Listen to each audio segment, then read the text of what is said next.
medida que este territorio pueda garantizar a los cesarenses el derecho fundamental a la salud, al cual, por supuesto, debemos tener acceso fácil, oportuno y efectivo todos los ciudadanos de este bonito territorio. Me parece que la intervención que hizo el señor representante iniciando fue muy amplia y correcta, de manera que voy a procurar no redundar en temas, pero sí quiero retomar algunos datos que nos permitan resaltar elementos fundamentales para la toma de decisiones. Lo primero que quiero decir es que según la resolución 1342 del 2019, que es aquella resolución que define cuáles son los hospitales públicos del país que están, o más bien, que hace la categorización de riesgo financiero de los hospitales públicos del país, en esa resolución 6 hospitales de este departamento quedaron catalogados en riesgo financiero. Pero de esos hospitales no está ninguno de la mediana complejidad, bueno, solo el IDREC, pero no está ni el Rosario Pumarejo de López, bueno, el San Andrés ya está en intervención y no está el hospital de Aguachica. Y eso nos llamó profundamente la atención, porque con la situación calamitosa que vive el Rosario Pumarejo, ¿por qué no queda catalogado en riesgo financiero? Y es precisamente a esas cifras que me quiero referir. Primero, el Hospital Rosario Pumarejo de López es una S que actualmente tiene unos ingresos promedio reconocidos al año que pueden superar un poco 100.000 millones de pesos anuales, insisto. Por ejemplo, para la vigencia 2019, el hospital tuvo reconocido una cifra cercana a los 116.000 millones de pesos. Pero su costo de operación, sus costos y gastos de la operación corriente es de 104.000 millones, de manera que en teoría el hospital pareciera tener una situación financiera estable o regular. Sin embargo, cuando uno va al reconocimiento, es decir, efectivamente de esos 116.000 millones de pesos que se le reconocieron, ¿cuánto recaudó? ¿Cuánto entraron a las cuentas? Solamente entraron para 2019 68.000 millones. Es decir, que si comparamos ahora sus costos y gastos operativos con el efectivo recaudo, este es insuficiente para cubrir la operación corriente, por lo menos en un 36%. Solamente para la vigencia del año 2019, el hospital tuvo un déficit financiero que superó los 36.000 millones de pesos. Ahora, ¿cómo se respalda eso? Entonces el hospital dice, es que tengo una cartera, es que me deben una plata muy importante y eso como activo respalda el déficit. Entonces vayamos a hacer un análisis de esos activos. Dentro de los 108.000 o más de 100.000 millones de pesos que el hospital reporta como cuentas por cobrar, nos damos cuenta que casi la mitad, el 45%, es de muy difícil recaudo. ¿Por qué? Una parte grande porque obedece o está siendo facturada a EPS que están o liquidadas o en proceso de liquidación, que están con medida especial y para las cuales se ha vuelto muy difícil el recaudo. Pero otra parte muy importante está representada en la población pobre no asegurada y de manera especial hago un paréntesis de la población migrante venezolana. ¿Y por qué digo de difícil recaudo, hombre? Porque la historia sí nos los ha demostrado, porque no se han dispuesto recursos para pagar eso y porque el ministerio o la nación hasta ahora solamente ha aceptado la facturación de los servicios de urgencia de la población migrante y el hospital tiene una gran deuda que corresponde a atenciones en hospitalización, es decir, factura que todavía, aunque la ha realizado, ni siquiera ha podido radicarla al ente departamental. Es decir, que del gran activo que respalda el déficit, la mitad de 108.000 millones de pesos, casi 50.000, no tiene facilidad el hospital de recaudarlo. Ahora, en cuanto a sus deudas, sus pasivos, ¿qué quiero decir y resaltar de manera importante? Y ojalá que el señor superintendente o su delegado nos esté escuchando. De los pasivos que tiene el hospital, cerca del 40% corresponde a contingencias judiciales. Es decir, demandas que tiene el hospital que ponen en riesgo su recaudo. Ya nos decía la gerente incluso que tiene cuentas embargadas. Y ese riesgo obedece a dos grandes causas. Una de ellas, las deudas laborales, ¿verdad? Y otra de ellas, la responsabilidad médica. Pero, ¿por qué hago referencia a las causas de las contingencias judiciales? Porque, y esto abordaré un poquito más adelante, el modelo de contratación que ha venido sosteniendo el hospital a lo largo de muchos años, de esa tercerización, realmente es muy fácil demostrar en instancias judiciales que se trata de un contrato en realidad, que realmente estos trabajadores están prestando un servicio directamente a la S que no debió ser tercerizado. Porque como decía el ministro, si bien es cierto, querido representante, hay legislación que ampara algunos tipos de tercerización, la jurisprudencia constitucional ha sido clara en que aquellas labores de orden misional, aquellas labores que representan el objeto social de las entidades no deben ser tercerizadas. Es decir, el hospital podría tercerizar las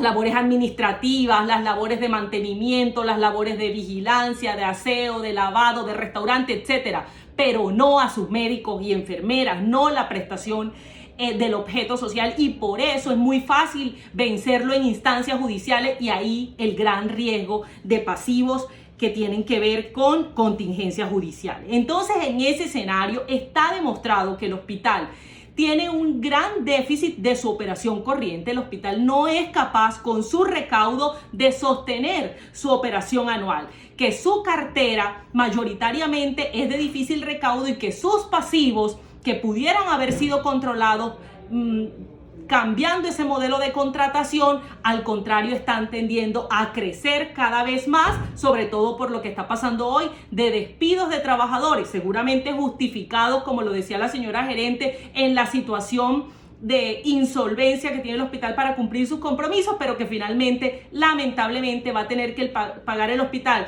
doble cuando estos trabajadores, muchos que tienen años de estar allí, vayan a instancias judiciales a reclamar esos derechos.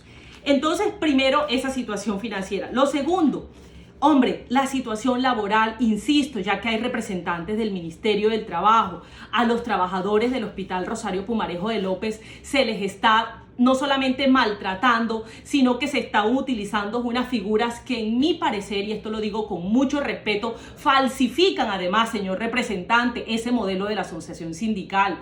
Es que allí no hay verdaderas asociaciones sindicales, señor representante. Allí lo que hay son unas bolsas de empleos disfrazadas de asociaciones sindicales. Ninguno de esos trabajadores decidió voluntariamente conformar un sindicato. Simplemente armaron las figuras jurídicas, incluso personas que antes manejaban las bolsas de empleo, y luego, con la voluntad de la administración, fueron incluyendo allí en esas asociaciones sindicales a los empleados. No hay ningún grado de autonomía de la administración de esas asociaciones sindicales para definir quién entra y quién sale. Eso lo maneja la administración, y entonces queda completamente desdibujada la figura. Por eso solicito al Ministerio del Trabajo un seguimiento estricto de esta situación para que ojalá se tomen las medidas necesarias. ¿Que cuáles son? Empezar paulatinamente, por supuesto esto será en la medida que la situación financiera del hospital lo permita, a construir plantas temporales de trabajadores que vayan organizando la vinculación del personal al hospital. Toda esta difícil situación financiera y laboral redunda en la prestación del servicio. El hospital ha venido reduciendo su facturación de manera paulatina por años. La contratación con las EPS del régimen subsidiado es cada vez menor, porque el hospital cada vez tiene menos capacidad competitiva en lo que nosotros llamamos el mercado de la salud. El hospital hace más de 14 años que no hace inversiones importantes en la capacidad instalada. Hace más de 14 años tiene las mismas 7 camas de unidades de cuidados intensivos. No ha sido capaz de remodelar los más amplios espacios que pueden convertirse en el elemento que genere mayor facturación para el hospital. No ha entrado en el modelo de atención integral en salud, en la construcción de rutas integrales. Es decir, si el hospital, en vez de mejorar su capacidad de oferta, de mejorar la calidad de prestación del servicio para mejorar la facturación, lo que se ve es abocado por la situación financiera a tener que estar despidiendo trabajadores, pues cada vez es menos competitivo, y la posibilidad de mejorar esa facturación y de mejorar la relación contractual con las empresas responsables de pago, entonces es cada vez menor. Hoy el hospital está vacío, queridos amigos. El hospital tiene mayoritariamente población venezolana. El hospital hoy, y esto por supuesto hoy se ve agudizado con el tema de la pandemia, está facturando, querido representante, menos del 50% del promedio de facturación que tuvo el hospital cada año. Es decir, si miramos el promedio de facturación mensual de la S 2019-2018, vemos que ese promedio está por encima de 5.000 o a veces hasta de 6.000 millones de pesos. Hoy muy difícilmente alcanza a facturar en un mes 2.000 millones. Es decir, que la situación financiera que vimos ha impactado tanto en la prestación de servicio y bueno, y la pandemia ha ayudado mucho en eso, que hoy el hospital, al contrario de ver una luz que facilite mejorar eso, la situación de este año termina dándole un golpe mortal a la situación del hospital. Y quiero hacer un paréntesis para referirme al tema del servicio de alto costo, porque el hospital, ya lo decía, tiene 7 unidades de cuidados intensivos. Y aprovecho que está la señora representante de la Contraloría General para decirle lo siguiente. Iniciando la pandemia y en el marco de la urgencia manifiesta, la administración departamental decidió hacer un contrato, una contratación directa, un contrato de aproximadamente 8.467 millones de pesos para comprar equipos médicos, equipos biomédicos, para dotar algunas ESES del departamento. Ese contrato fue suscrito en el mes de mayo, el 20 de mayo del 2020. El día 21 de mayo, un día después de suscrito el contrato, el señor gobernador del Cesar llega y publica en sus redes sociales que está inaugurando 10 camas nuevas en el Hospital Rosario Pumarejo de López. El 21 de mayo. Cuando requerimos información al respecto, nos damos cuenta de lo siguiente. El acta de inicio del contrato fue suscrita el día 3 de junio. 3 de junio, es decir, los equipos llegaron al hospital antes de que se hubiera suscrito el acta de inicio. Pero eso no es lo más grave. Lo más grave es que hoy, que es 9 de julio, esos equipos no han podido ser puestos en funcionamiento. ¿Y por qué? Eso es lo que queremos saber. El conocimiento que tenemos es que hay serias dificultades para ponerlos a funcionar porque los equipos que fueron adquiridos no son pertinentes para las instalaciones en lo que tiene que ver con tubería de gases para operarlos en el hospital. Es decir, que se requerirán nuevas inversiones para hacer adecuada la condición locativa del hospital a los equipos que se compraron. Aquí hay una evidente...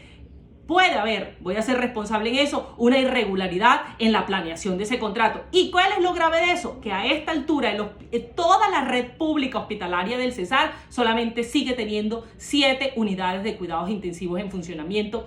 Y con eso hacerle frente a la pandemia, porque no se han puesto en funcionamiento los equipos adquiridos a través de ese contrato en el Rosario Pumarejo de López, tampoco en el hospital de Chiriguaná, aunque tenemos confianza que con el agente interventor pronto se ponga en funcionamiento, y tampoco están todavía las unidades de cuidados intensivos que se instalaron en el hospital José David Padilla en el municipio de Aguachica a través de un contrato de tercerización que debe estar funcionando desde principios de este año, desde enero de este año, y todavía no está funcionando. Esa es la calamitosa situación que vive nuestra red pública de hospitales.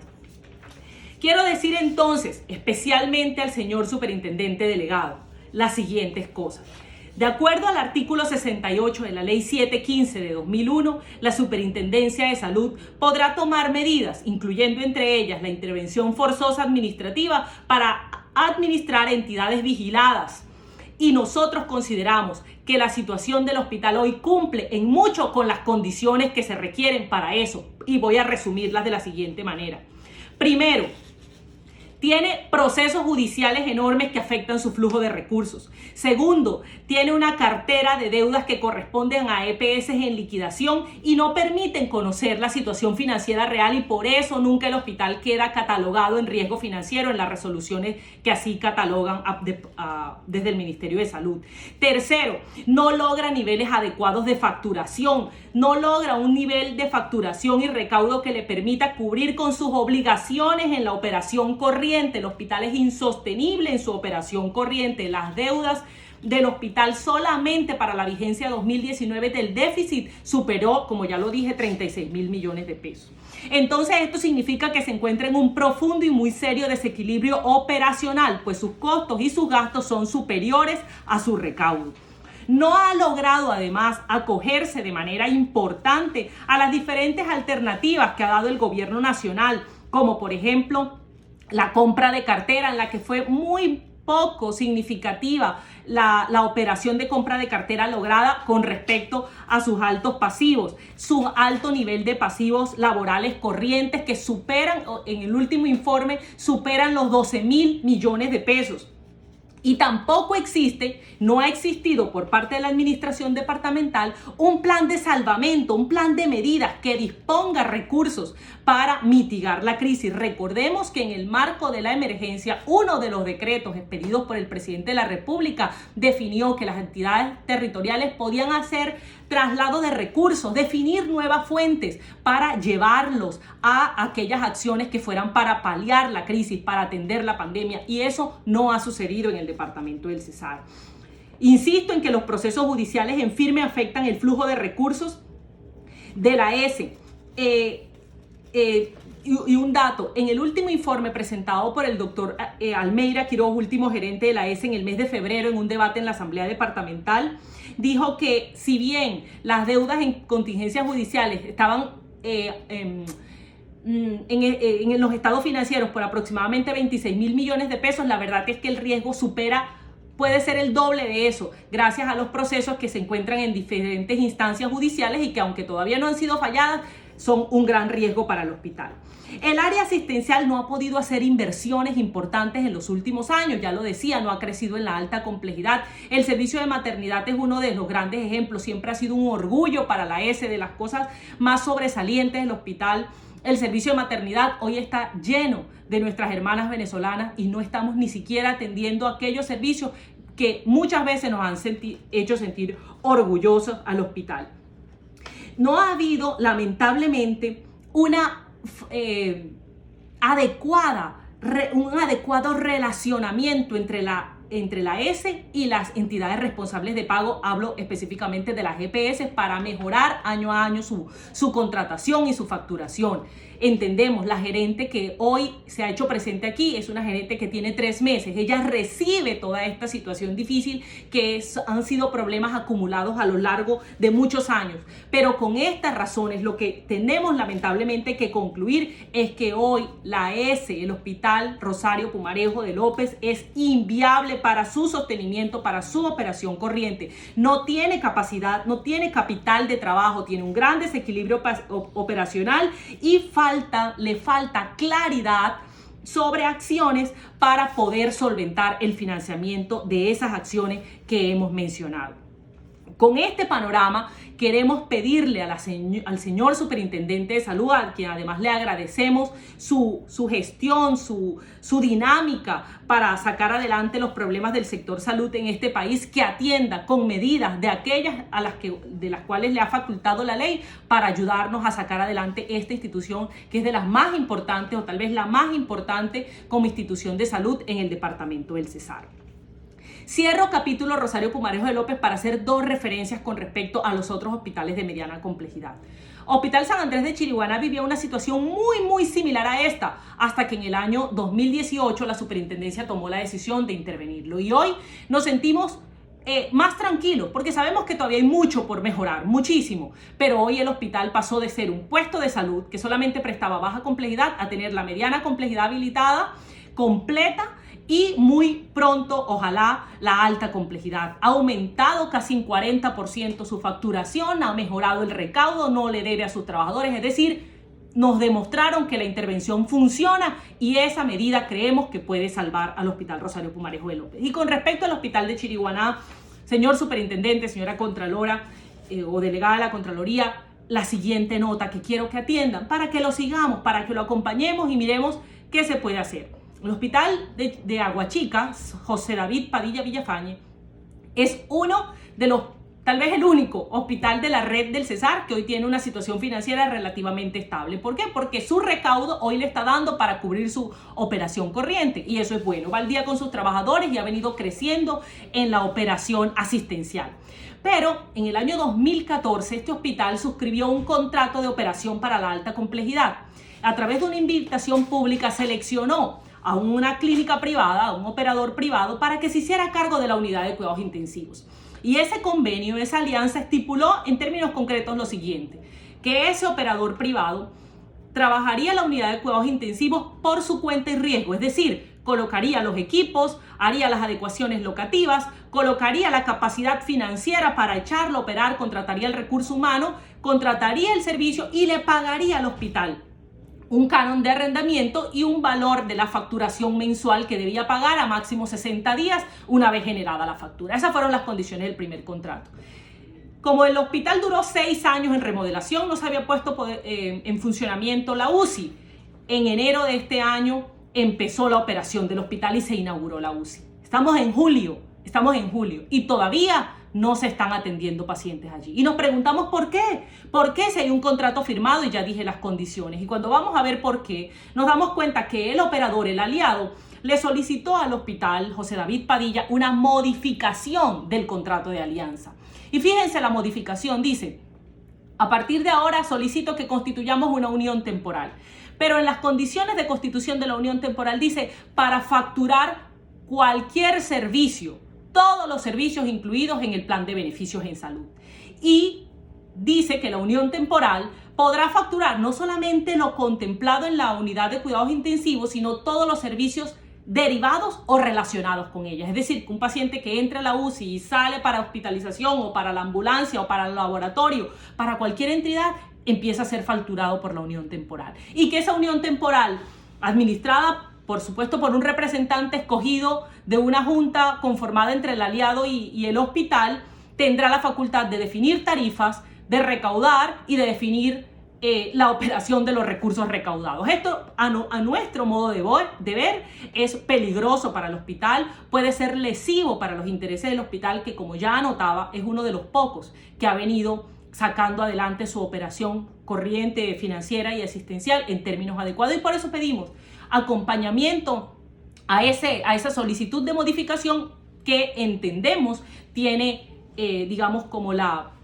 anuencia de la administración departamental, y que la negativa del gerente de la ESE a aceptar esa modificación, que en su parecer, que compartimos, sustituye el contrato inicial, no lo modifica, sino que lo sustituye, ponía en riesgo al hospital y por eso se vio abocado a renunciar. Entonces, ponemos esto también en conocimiento para que sea un anuncio de protección de los intereses del hospital José David Padilla. Con eso, señor representante, yo voy concluyendo mi intervención diciendo 3 cosas. Primero, el Hospital Rosario Pumarejo de López necesita que la superintendencia empiece a acompañar el proceso, y que si las condiciones, como yo lo he mencionado, de intervención son adecuadas, ojalá esa sea una medida de salvamento para nuestra institución. Segundo, muchas gracias a la Superintendencia de Salud por la labor que ha venido haciendo en el Hospital San Andrés, y mucho acompañamiento para que el mejoramiento continúe en esa ESE. Y tercero, un acompañamiento especial a la situación de este contrato suscrito entre Clínica Laura Daniela y Hospital José David Padilla Villafañe de Aguachica, para que no se convierta esto en un instrumento lesivo a los intereses del hospital. Muchísimas gracias, representante, y un saludo muy especial para